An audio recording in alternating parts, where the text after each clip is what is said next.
We are going to begin with the Pledge of Allegiance.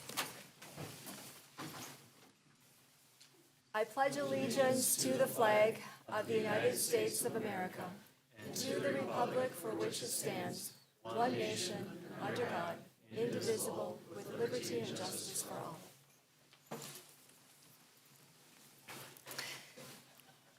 Hello, Mike. Hi. Do we have any visitors or delegations who would like to address the board this evening? Please come up, tell us your name, and limit your comments to 2 minutes, please. My name is Jackie Nickum, and I've been here before. I live in the city of River Falls. We all care about our children, and that's why we're all here this evening. I wish there were more parental input, obviously. Over the years, schools have implemented Common Core, and more recently, EID, and now it's social emotional learning. What is the result of all the time, money, surveys, and testing? Are vulnerable students any better off? Because I'm willing to speak to you, parents have confided their disappointment in what is happening in our schools. And certainly, let me say, there are many wonderful teachers doing a spectacular job. But if you say furries or preferred pronouns, people in our community look at you and wonder what you are talking about. I've been told that parents of 9th grade students are very upset with a recent reading assignment. I think I could say that they believe the topic is totally inappropriate for a school assignment. My question is, who chose the book? What is the goal behind this content? Another question I have is, are parents aware that the transgender policy was adopted in October of 2015? As of that date, and I would put this in quotes, all students, including transgender students, are allowed to use restrooms that correspond with the student's gender identity. Have there been any changes to that policy since that adoption? How and why did preferred pronouns come into being? And why is the school going along with this? None of these things encourage strength of character or practical skills that help students pursue a vocation into adulthood. If anything, they discourage individuality and encourage victimhood. Please focus on basic skills, reading, writing, math, history, and civics. Thank you for your time. None of the issues that you are addressing are on the agenda tonight, but I will very briefly explain that this board and this school district relies heavily on board policy. So if at any point there is a question about a book or a part of the curriculum, we rely on the procedures and policy to be able to review them. The other point that I will make is at any time, if a policy is adjusted, you will see that in the dates that are on the policy on the district website that are available for all of the people to see and the public who would be interested. Anybody else like to address the board this evening? All right, then we are going to move on, and we have an informational item that is a spotlight on education, and I would ask Mr. Chapin to come up and talk about character education, please. All right. I'm sorry that you weren't able to come down to the conference because of the weather, but we missed you. We were going to go and cheer you on. Oh, thank you. Yeah, I appreciate that. Next Yeah, time the we'll weather be kind of kept me at home, but I appreciate that. All right. I'm co-presenting tonight. For those of you that don't know me, my name is Mark Chapin. I'm the principal at Meyer Middle School. And we have Carly Maelstrom, who is a 7th grade science teacher, and she's working on her admin degree as well. She's going to be wrapping that up from UW River Falls in June. Right? So she's gonna be helping with this presentation. So tonight, I want to share with you a resource that we're using during our teacher advisory time in the morning. It's a Character Strong, and to our guest, the person that came up and spoke, it is about character education and social emotional learning. And I'd like to just say, if you want to learn more about SEL, I'd be happy to sit down and share with you our resource and curriculum that we use. Be happy to do that at your leisure. So it's really 2 parts. It's about character development, and it's about SEL. And when we talk about SEL, what do we mean? They're specific competencies or skills that we're teaching. They include self-awareness, self-management, social awareness, relationship skills, and responsible decision-making. And that's from the CASEL model. It's probably the most renowned SEL model that's out there. If you look it up, they have a lot of information on their website. not only that, but the resource is also really about engagement, belonging, and student well-being. So those are three things that are important to us. And we started off this fall, we had an outstanding, some of the best professional development that I've had in my 14 years here from Character Strong, and that was very much appreciated. I'd also say that the resource also aligns really, really well with our mission statement at Meyer Middle School, and that's that we're collectively committed to the academic growth, character development, and well-being of every student every day. And it also ties in really well with our vision as we want to operate as a high-performing professional learning community in a caring environment where students and staff feel safe, connected, and engaged. The other thing I wanted to connect the dot, we often hear about character education in a district. We are a recognized leader of character education in the state of Wisconsin. The connection with Character Strong and the 11 Principles Framework, which is really the roadmap for us in our district, I wanted to make sure that we connect those two dots as well. And there's 3 specific principles of the 11. And the first one is that the school is intentional and proactive about social, emotional, and character development. So that's one of the reasons why we purchased this and went through the professional development. The second one is to make sure that our staff are providing opportunities for students to understand, reflect on, and practice core values. And our core values are those 9 character traits that we had community involvement in back in 2010. We did that again in 2015, and those are the 9 character traits that we still have to this day. And then Principle 4 talks about creating a caring community. So those are the connections to the 11 principles. With that, I'm going to turn it over to Carly, and she's actually going to take you through the warm-up activity. That's probably the favorite part for our kids. And then she's just going to take you and hit some of the highlights from one of the lessons. All right?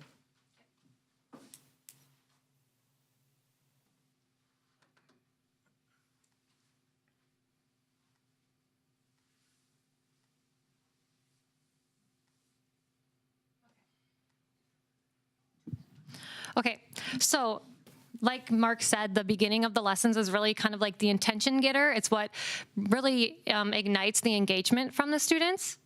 And so you can see down here, they have icons for us as teachers to see, and that's like the recommended engagement getter. We always read what we're reading up front with the students. So we're going to start today with a check-in using a certain number of words. Think about or write down how you'd answer the prompt on the next slide. And I'll call on 1 or 2 of you to get us started. You can always pass.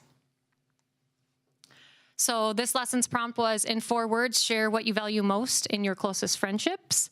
I don't know if any of you would like to share, like 1 or 2 qualities you value most in relationships or friends? Or maybe act as a 7th grader and think what they would say. We got a lot of like laughter, humor, being funny, trustworthy, honesty, those types of things. And so then here it says, this is the recommended game, give feelings.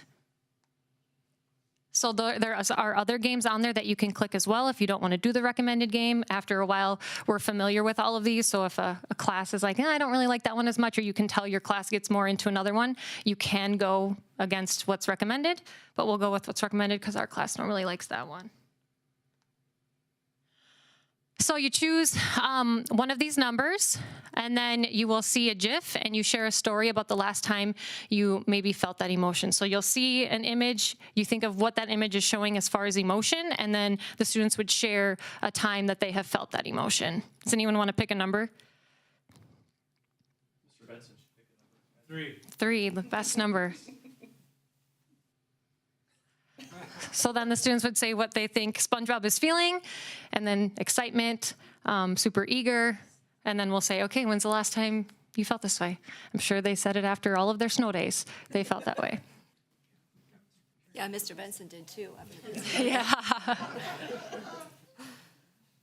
Okay. And so then we get into like the actual meat of the Character Strong purpose, like what is the lesson and what is it really, how are we going to get deeper into what the lesson is for us.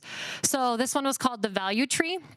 The goals are to dig deep into what values are and what our values are, where they come from, and how we put them into practice. It also always starts out with the teacher responding to something.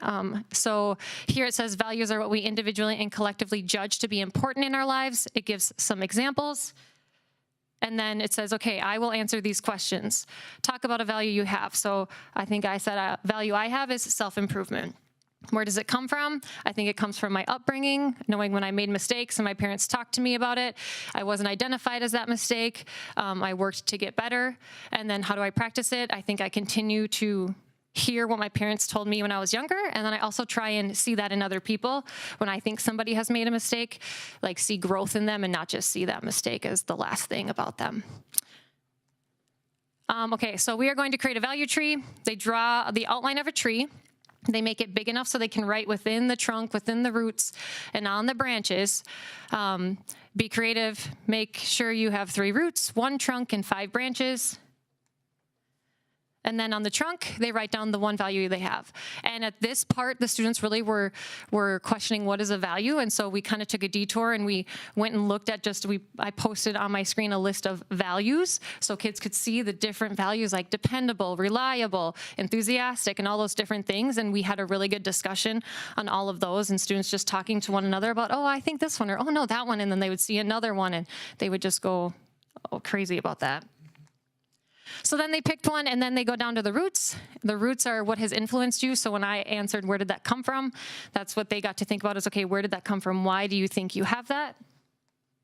And then we get to the branches. The branches is how you put it into practice. I reiterated it to them as this is how you see it. So how do you see it in action for yourself or for others? And then they held up a number between 1 and 5. And then this kind of just goes through how it helps them pair up with people that they wouldn't pick. I think this program does a really good job of getting people to move around and interact with other people than they would just choose to, because when you're in middle school, you want to stick with your friends and who you're comfortable with. And so that's what this does. And it goes on to have them share their trees with somebody else, and then they listen to somebody else share their tree, and then they put it down, and then we did like a gallery walk where they would walk through and look at everybody's.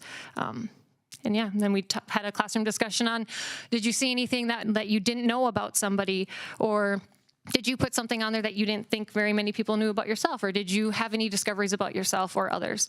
And that's kind of where the lesson went to. Good. So there's 35 lessons per grade level, so they don't loop. So there's 35 for 6th grade, 35 for 7th grade, and 35 for 8th grade. And let's pull this back up again. Just a couple challenges. One, our TA is 19 minutes. If I had a do-over and I was king for the day, I would try to stretch that out to 26 minutes, just so we have a little bit more time to do it. And then the snow days have hampered us a little bit. But what I did to make sure we're all on the same page, I laid out the schedule for each of the grade levels. And you can see we have other things going on. We had Veterans Day. We want to make sure we honored our veterans. So we wrote thank you cards to our veterans that week. We did Penny Wars, which we raised a lot of money for our food shelf during that week. So we don't do it every week, but it's scheduled every Tuesday, though, when we don't have an off week. We also do character kickoffs once a month. That takes the place. So I do a 6th grade presentation, 7th and 8th grade, the first week typically of the month. But those are just some of the things we're doing with character and SEL. So that's it. Questions?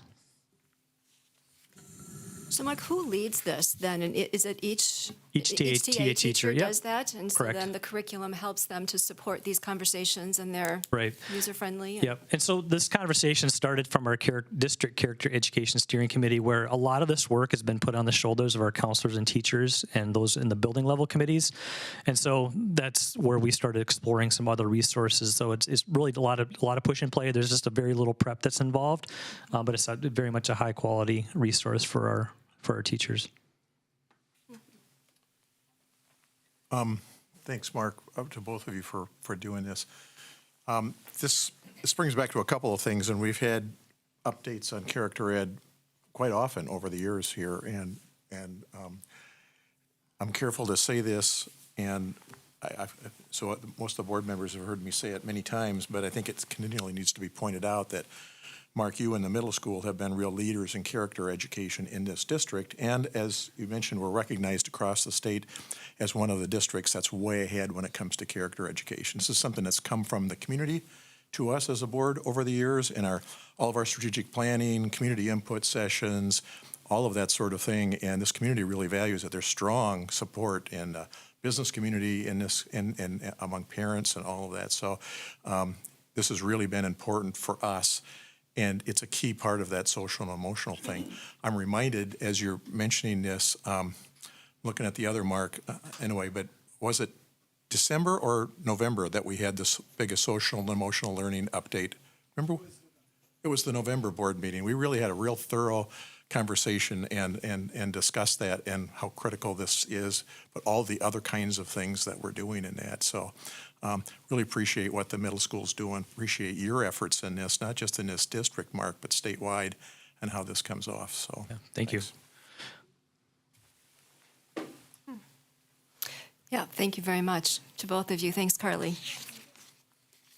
This is very important for our kids. All right, we are going to move on, and we will get to reports.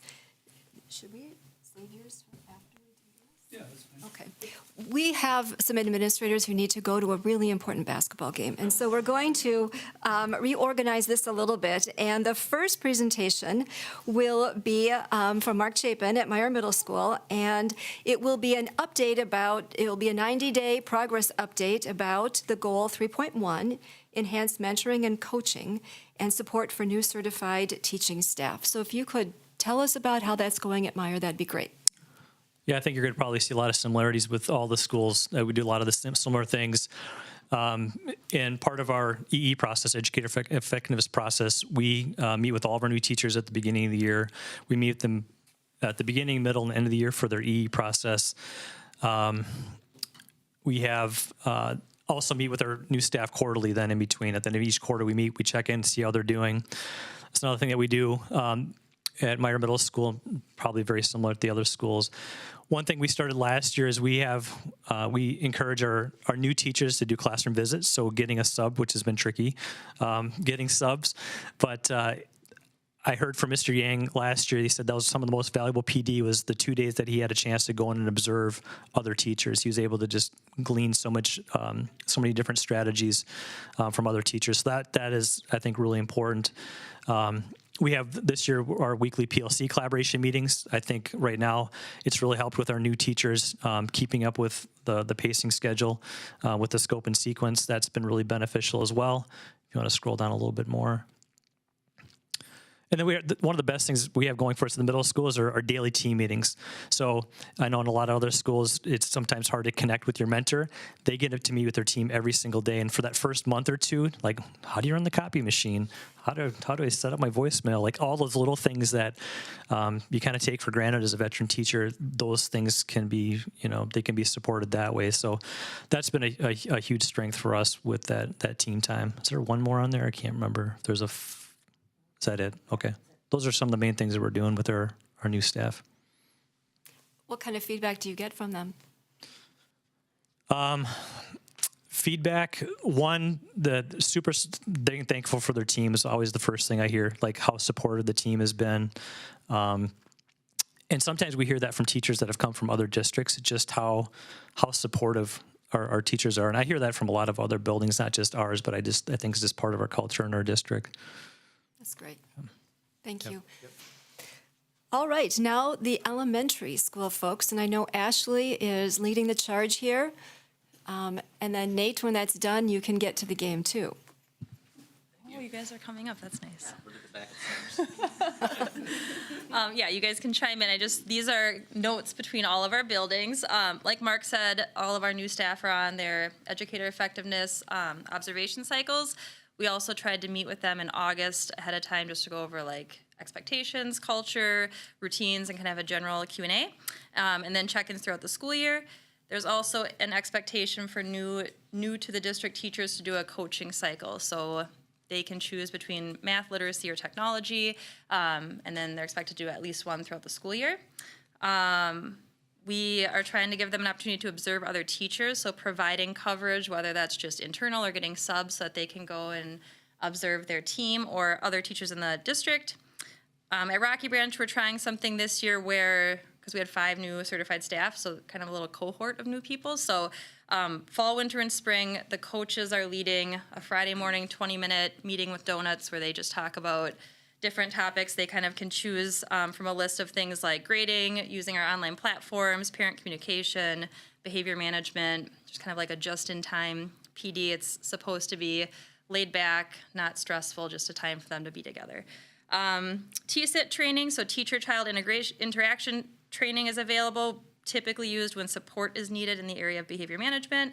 And at the Montessori, Nate's working on more intentional time for collaboration between paras and teachers.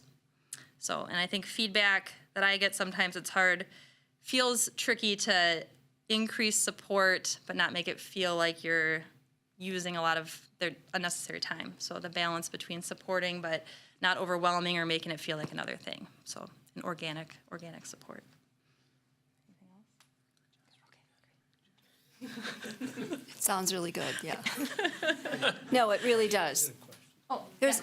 Could you please identify yourself Yes. and what your role is when Yeah. you're all talking? We're all principals. I'm at Rocky Branch. That would be Ashley helpful. Bingenheimer. Yes, Thanks. yes, principal at Rocky Branch. I know you. I'm not gonna talk. I think so, yep. Thank you very much, and most importantly, thank you for your work on that goal. All right, last but not least, the high school gets to come up. And Ren.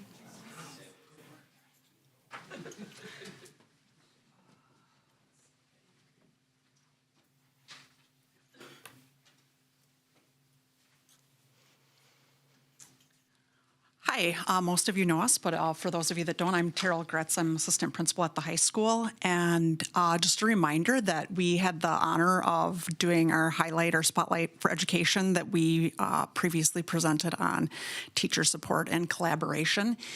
And I would say that there's a lot of front-end planning. Mr. Lidke in particular does a lot of strategic thinking with the master schedule to always align a new staff member with a veteran staff member so that there's always someone that feels very established and has roots that can lead and help kind of guide and also learn from the new person that might be assigned to a new content area. Amanda, if you'd be willing to click on that link. We want to say that there's been a lot of collaboration and lifting on supporting and retaining and quality staff.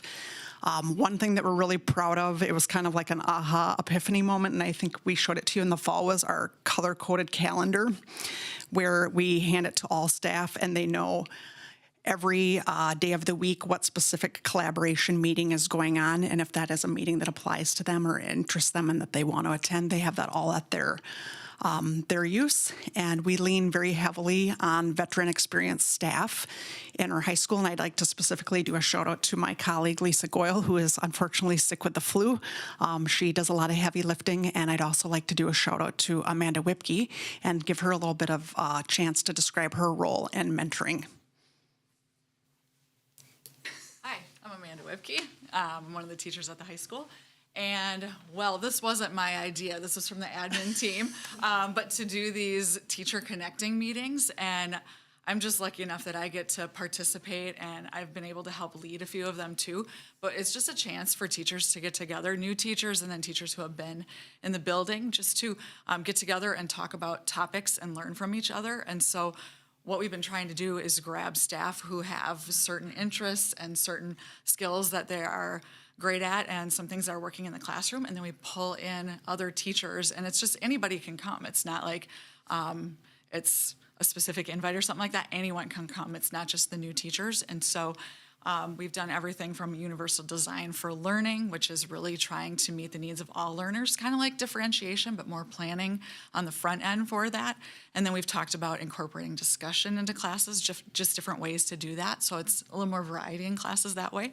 And then also looking at creating concise summative assessments, because sometimes we can make tests a little bit too long, and really we can make them shorter and get that same information by really drilling down into the standards and making sure we're checking what kids know. And so having some opportunities for teachers to see what other teachers have been doing. And so people can bring their items to the table, they can bring samples of their work, and they can learn from each other, and that's been really great to see just the teachers collaborating in that way.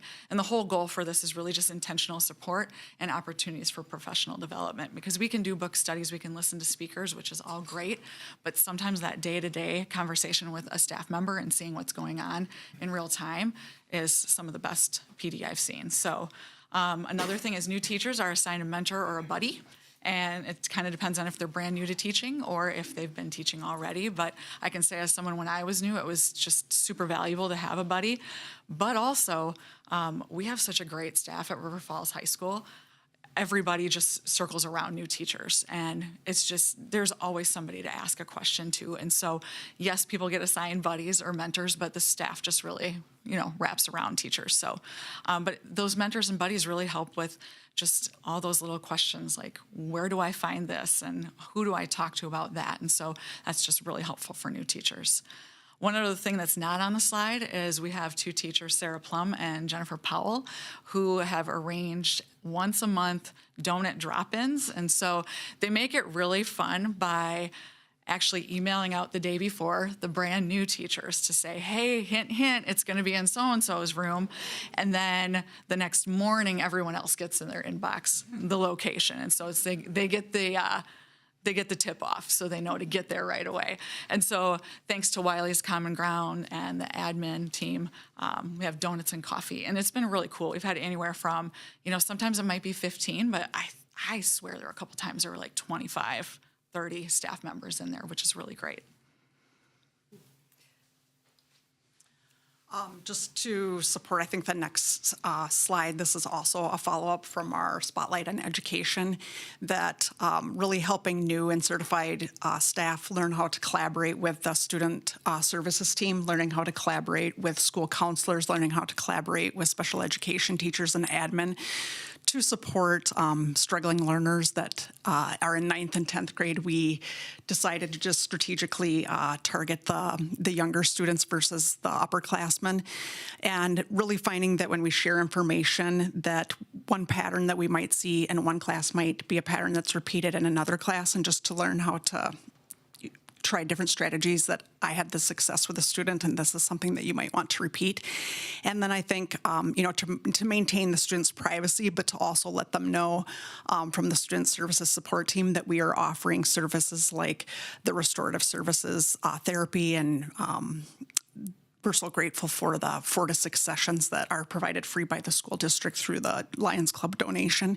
And so we notice big changes in academics when kids are supported emotionally and are able to talk about the things that are bothering them. Then they can, focus on the learning later. So those are the types of things that we share and collaborate on to really help move students forward.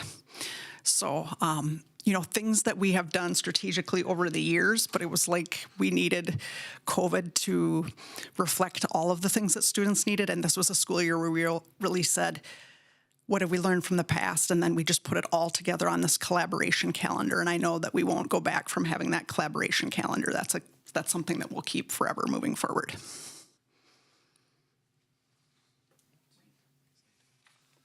So I'm it, I guess. Okay. So a lot of the things that we're doing at the Renaissance have been mentioned, but I will say that each of our teaching staff contains an add-on license called alternative learning. So teachers come to us with a specialty and then get trained in terms of working with at-risk student population, a high-needs population. So that's a little tricky at times because we get a wide variety of skill levels and learning needs and a huge variety in terms of the circumstances that kids come to us with.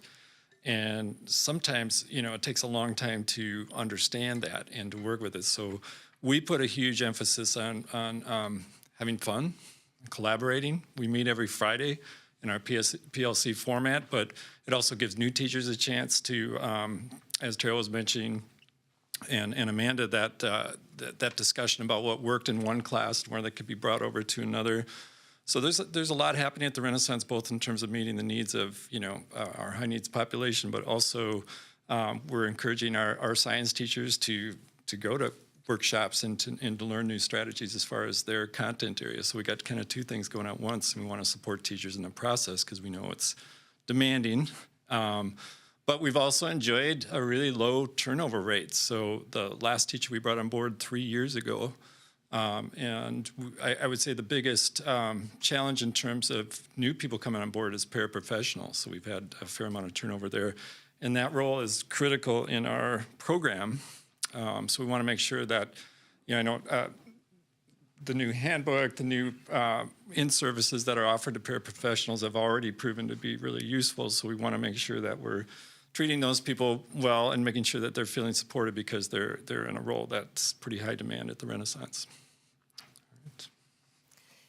I noticed two things. It sounds to me like when you're talking about supporting teachers in general, that it lands either in the nitty-gritty, how to use the copy machine, how to use the phone, but also in terms of that supporting teachers is so connected to supporting students. And that is impressive to me. So, thank you. All right, we are going to go back in our silly way that we're going through the agenda tonight, and we will pick up the superintendent's report. Thank you. We've had a lot of snow-related, weather-related decisions, and so I thought tonight would be wise to bring the board up to speed on where we're at and some of the calendar revisions for how we're making up some of the time lost due to weather. Every district in the state has to comply with state law that requires X number of minutes and hours of instruction in a given year. It's a little different at the elementary, middle, high school.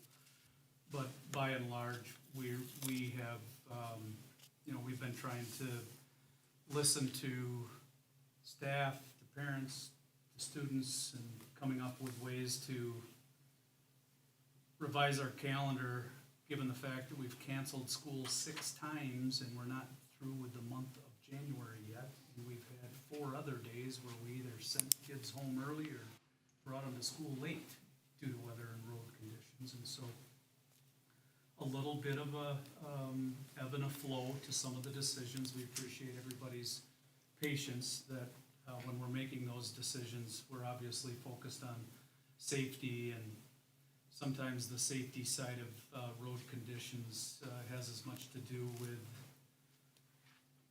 a couple hundred high school drivers. Would that be a fair statement for me to make? As much as it has to do with buses on the roads and so on. And so there's, if we're gonna make a mistake on making a call with weather, we're hopeful that it'll be made on the side of safety, that people will wonder why in the world did we not have school today, as opposed to why in the world did you bring students in today and have a bus roll over in the ditch or have somebody in a bad car accident and so on. So attached to the agenda, I included a link. You don't need to pull it up now, Amanda, but there's a link there. It just shows a letter that we have sent to all parents that talks about the decision-making process that goes into those weather-related decisions. But if you would, pull up that one that you did have up there, please. That's the main thing I wanted to just share with the board.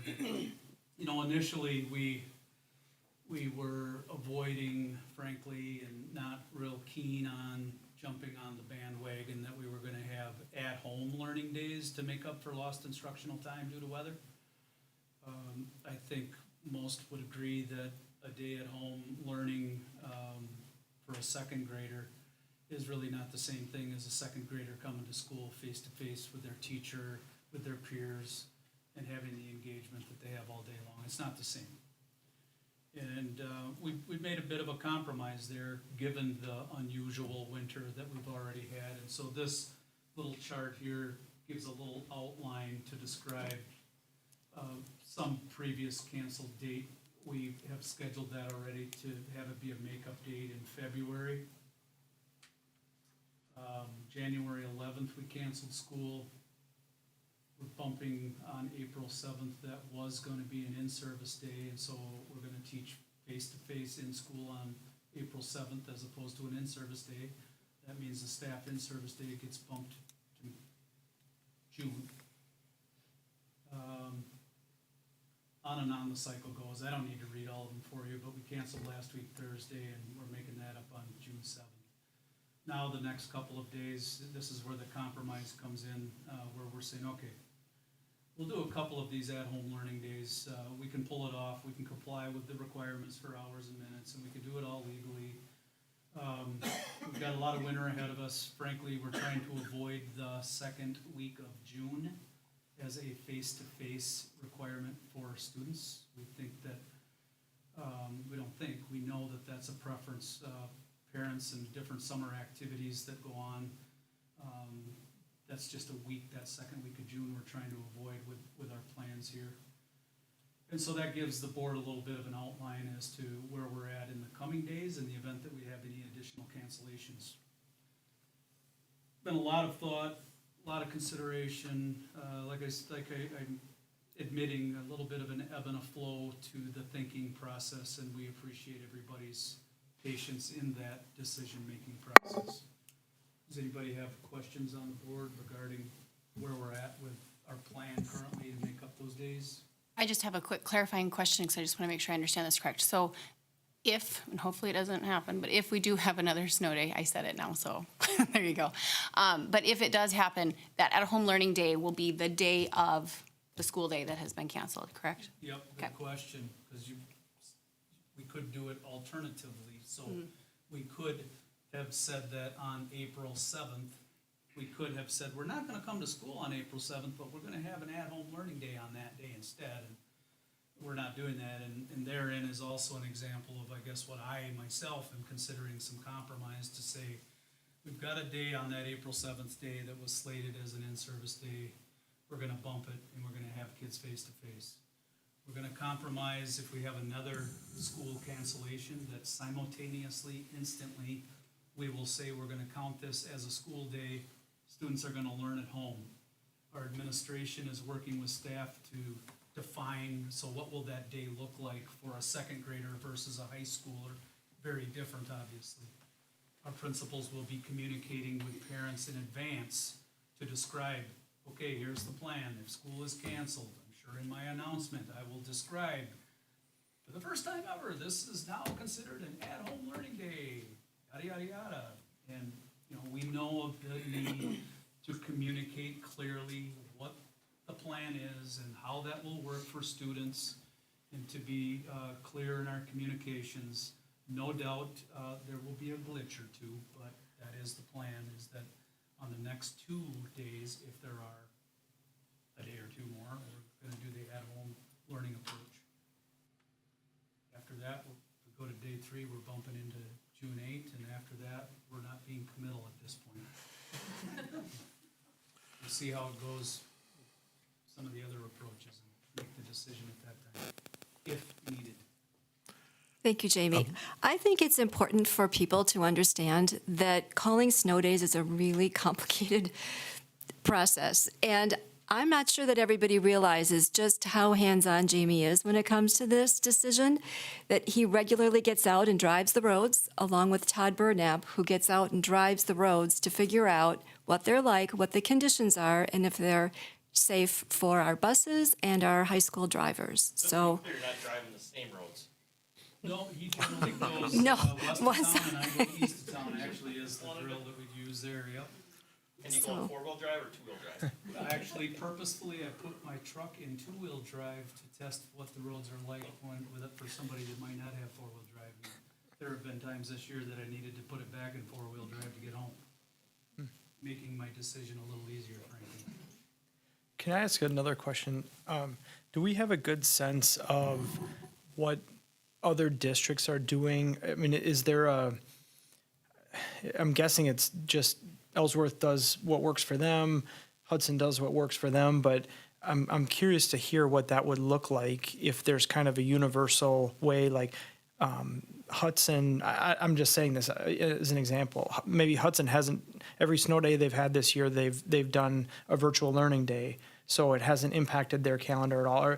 Are we aware that any districts have gotten to that point, or is it still, Regionally, close proximity to us, I would say I'm not aware of a district that's done that. okay.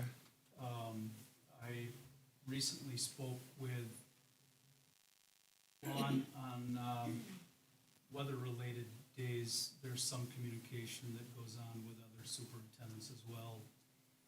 When a storm is coming from southwest, it's beneficial to know what's going on in Prescott before that weather arrives here, particularly on delayed start, early release issues, I would say. But just in the last week, talked with no less than 5 regional superintendents. What are you doing with at-home makeup days? And I would say the majority have been staying away from it, but are moving in the same direction that we are, that they're making some compromise to say, okay, we're getting deep enough into these makeup days that we're willing to find a compromise and have some of this time made up in an at-home learning environment, but not all. Yeah. It would be interesting to me to know if we could survey parents and teachers and just hear, knowing that some of it's possible, or to a certain extent it's possible after the last couple of years, having different versions of in-home learning. It would be curious for me to know.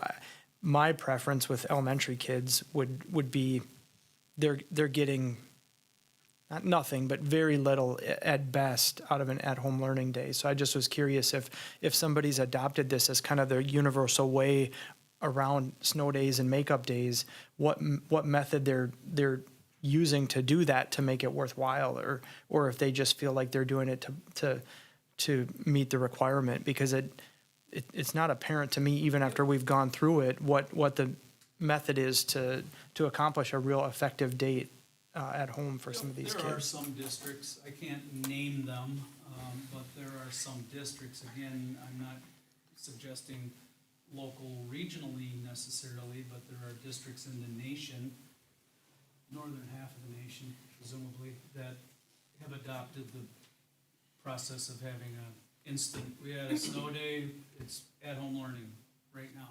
Yeah. The other, some other considerations that go into all of it is the need to really, so what we learned, part of what we learned from COVID and even prior to that, some of the ways that kids can learn at home, particularly in grades 6 through 12, it can be a little more seamless, a little more productive, a little more meaningful, I would argue, at least for those upper grades. Then I keep using second grade as an example to suggest that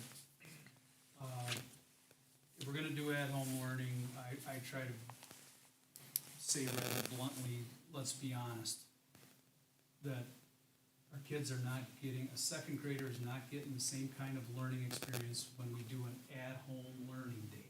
They're just not. But an appropriate level of compromise can be found here, and I think we're trying to find the balance for all parties involved.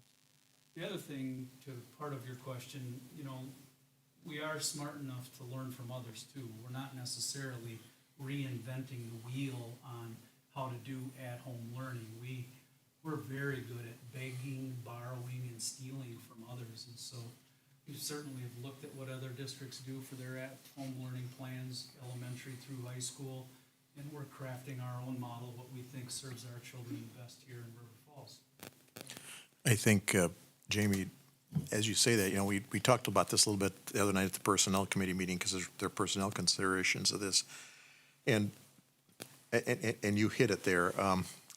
There are a lot of other districts around who are doing this and that we can learn from. I appreciate the caution that we've had as a district not to just jump into this, because I think it's, I think Todd expressed it real clearly, especially for younger kids. There's not a lot of learning that takes place. We also know that if we have to go into another week of June, quite frankly, there's going to be a lot of learning that takes place. In fact, an awful lot of families will be pulling their kids out because of vacation and all kinds of things. So I worry about that. I know in Minnesota, if you listen to the cancellations in the morning on the radio, all kinds of schools doing it. That doesn't mean it's good, but what that does mean is there's a lot of districts out there that we've got to learn from. So I appreciate our caution in moving into this.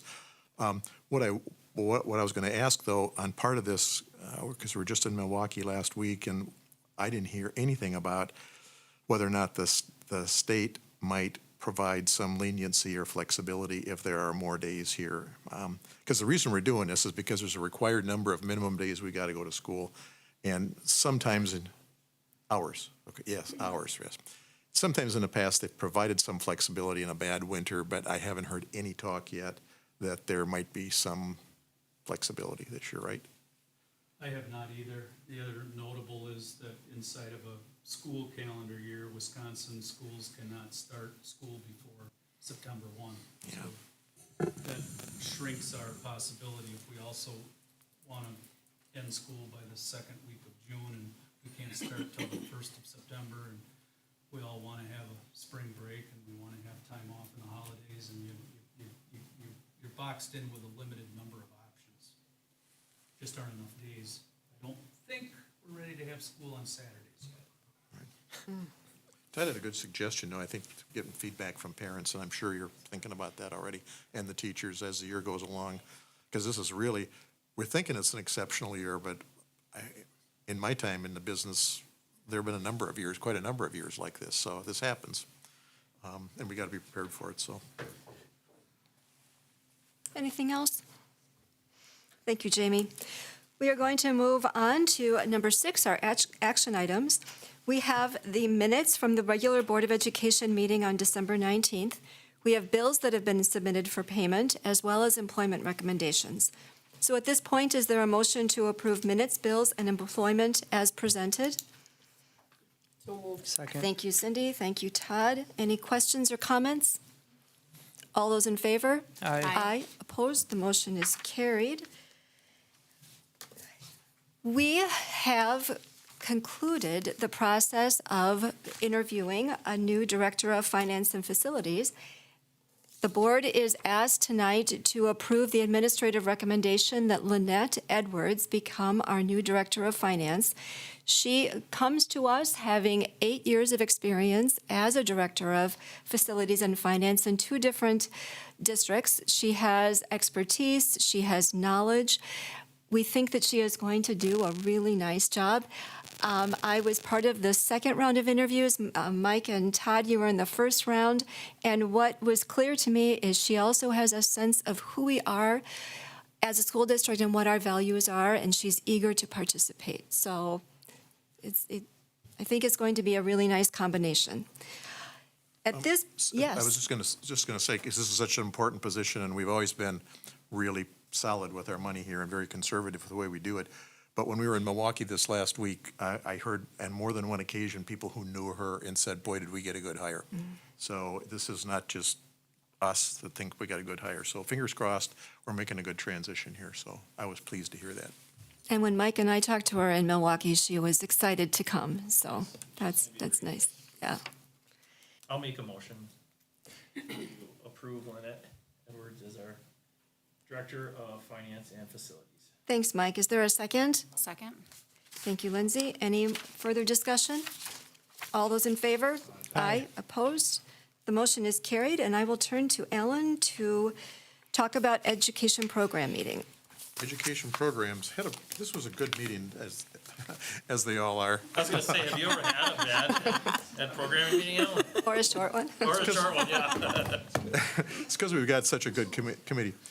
We really go through some good topics on this, and the 2 committee members who were there, the 3 of us, Lindsay and Cindy, the other 2, but I think almost all of us were there. I'm looking at who was there. Just about all, I think almost all of us were at that meeting.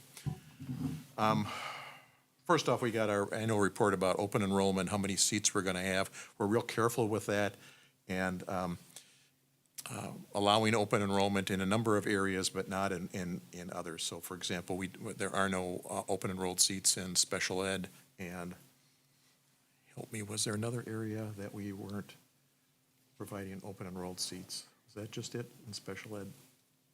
Sorry, I was, Limited at the E-School. special education, we had also, Yeah. there's a limited number of seats at Ren. Yeah, I was gonna say, And, with our Limited in the e-school, yeah.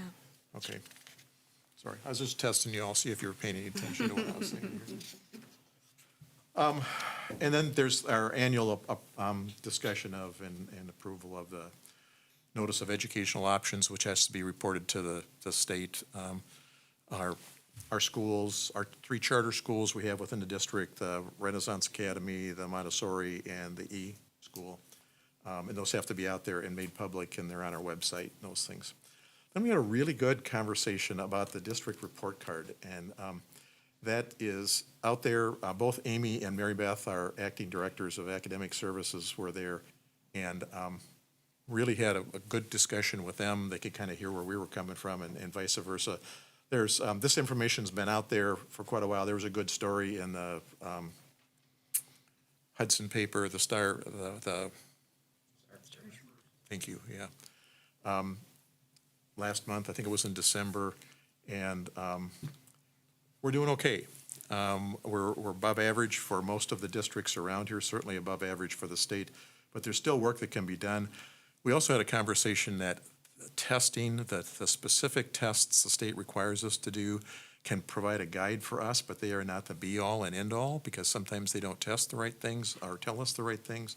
And as we got into the weeds, we began to hear there's all these qualifiers that the state allows on this. So we really need to have a good plan to address our students who aren't scoring where they're at. And as I say, the data, at least based on the test scores like that, show that we're doing fairly well. But as with every school district, there's not 100%.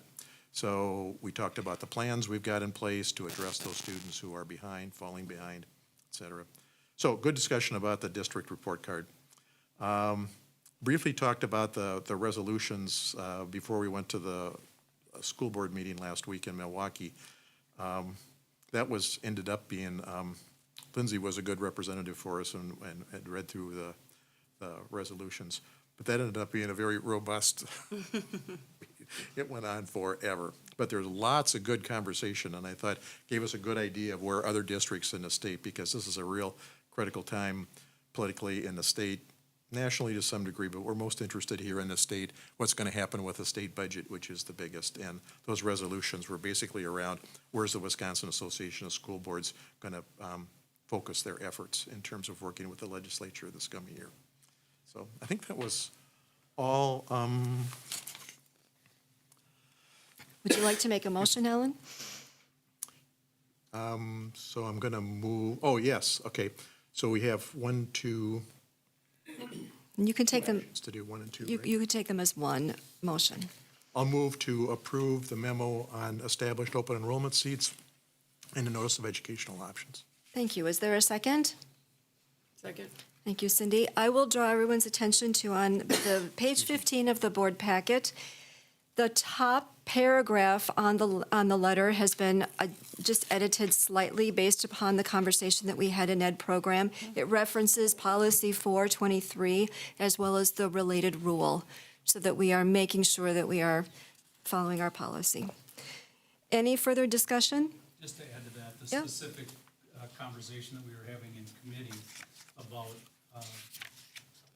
the letter that you were approving regarding these open enrollment seats made a reference to preference that there would be guaranteed seats if you had a sibling in the district that was already under open enrollment. And our policy doesn't guarantee that if there are restrictions listed on this sheet where there are no open seats.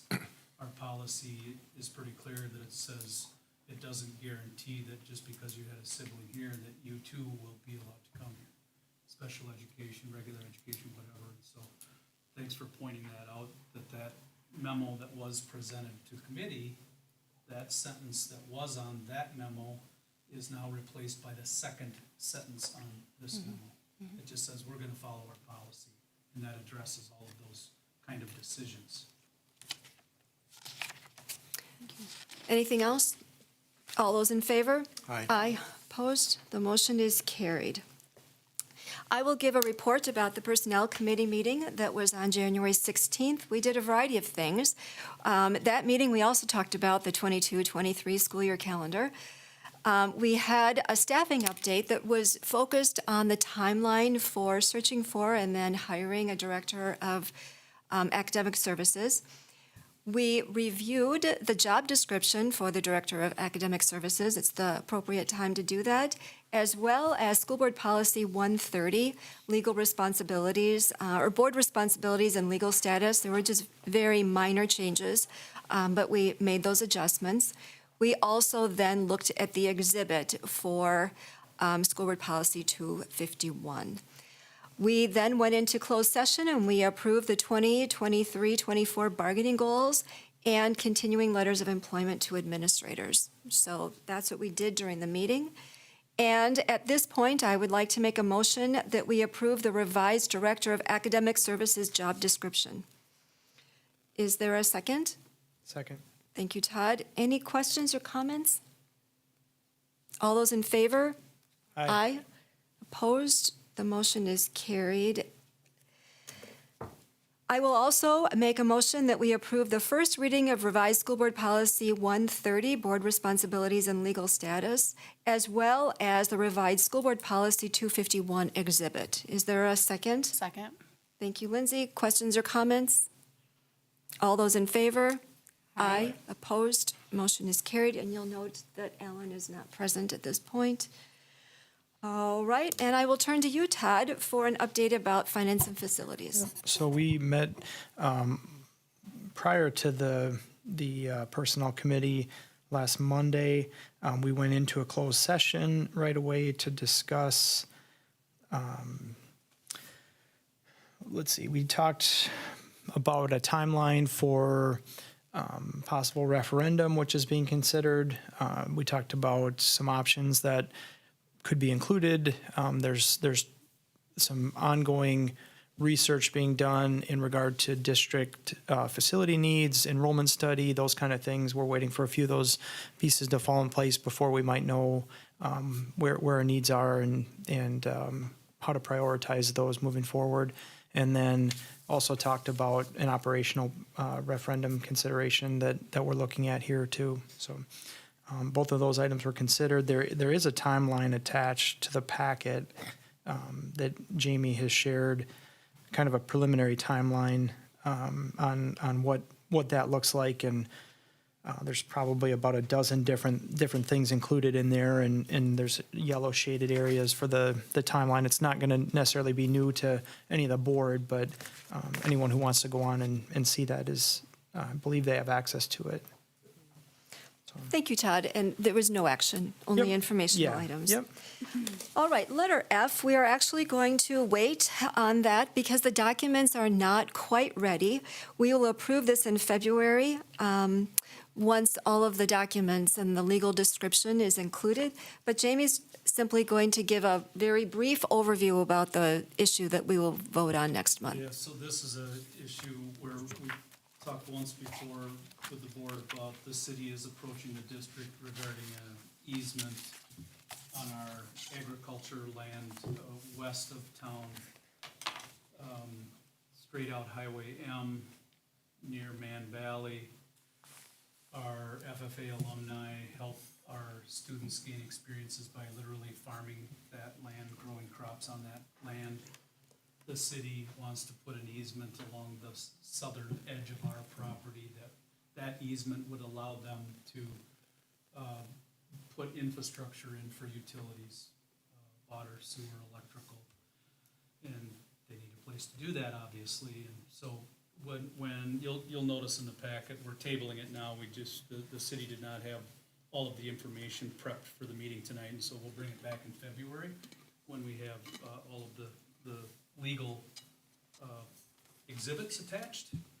And so that's what that's about. I think the board has indicated we as a district want to be good partners with the city. It coincides with further development in property that's already been identified beyond our acreage that they need to get the utilities to. And so it's just an act of allowing an easement to be in place. They'll break ground probably depending on weather, but it will be spring, May, June, perhaps, to put in that easement. There is a picture in the packet if you wanted to see kind of a big picture here, page 4D. 43. 43.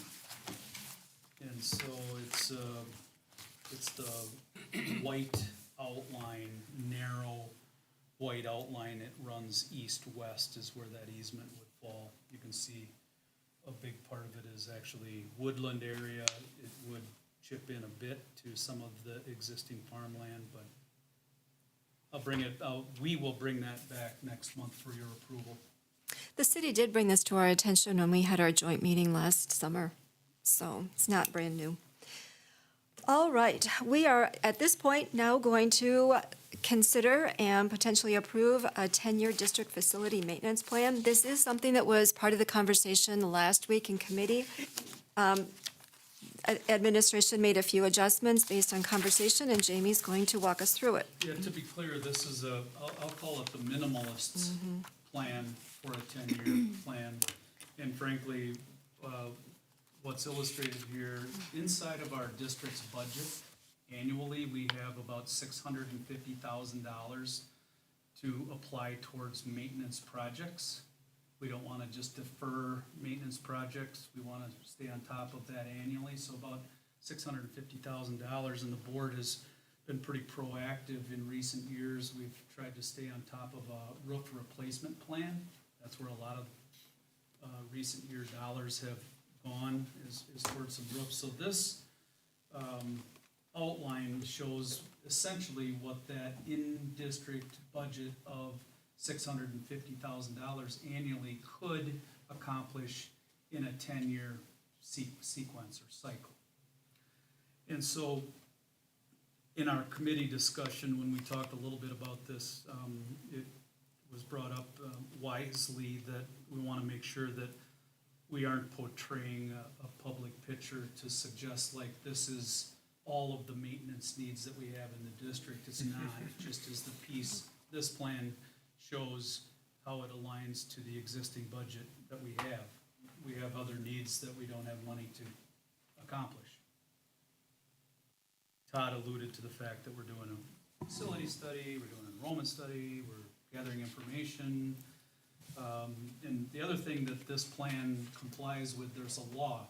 And the board has been wise over the last 5 years to park money into a trust fund, basically like a sinking trust fund. And by putting money into that account, you can only spend it on facility needs.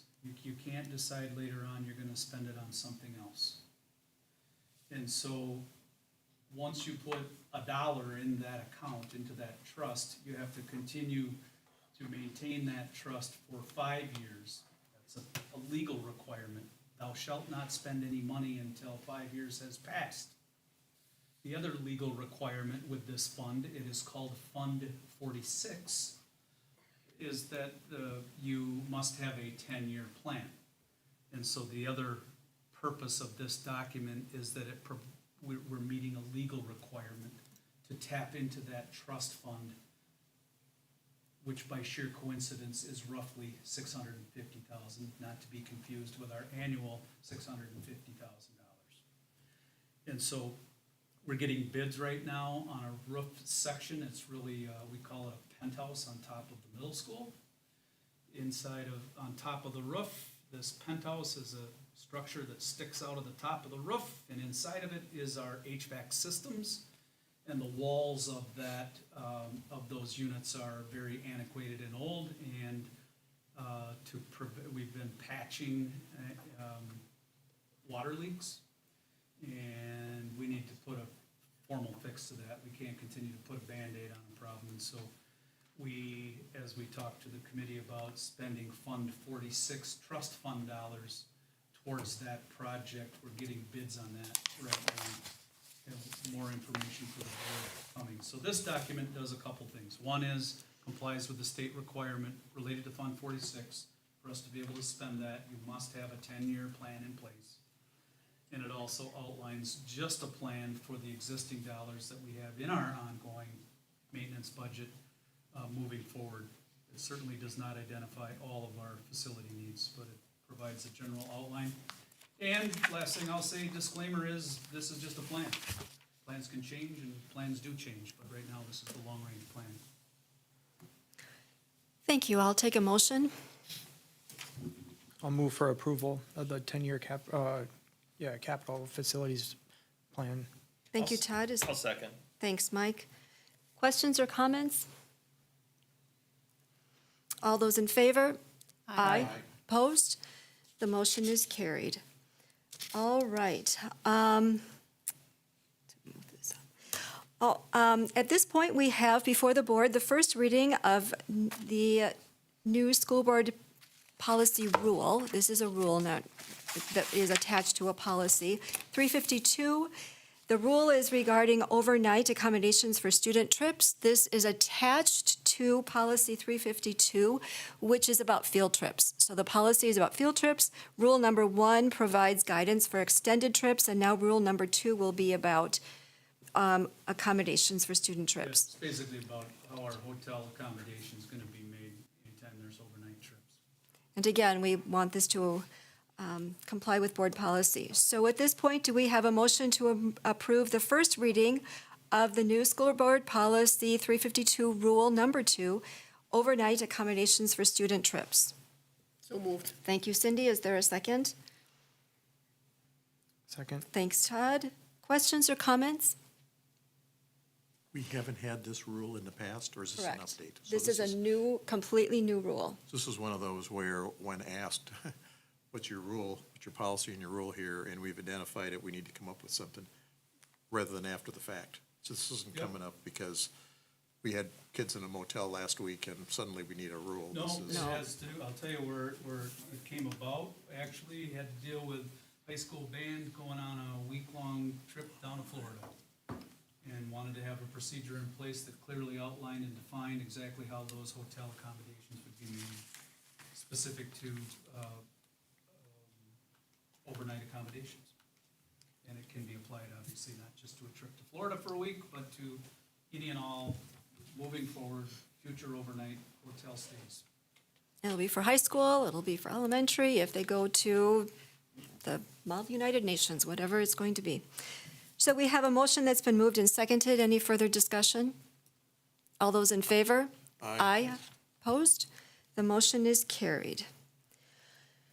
All right, we now have in front of the board the second reading of revised school board policy 171.1 related to the public notification of board meetings.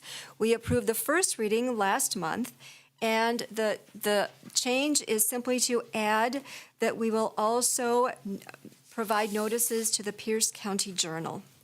So is there a motion, please?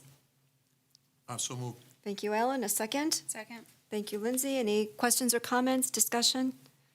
It's a good move. I think it is Yeah, too. I think it works out great. All those in favor? Aye. Aye. Opposed? The motion is carried. Alan, I'm going to turn to you about the actions taken regarding the 2023 spring school board election.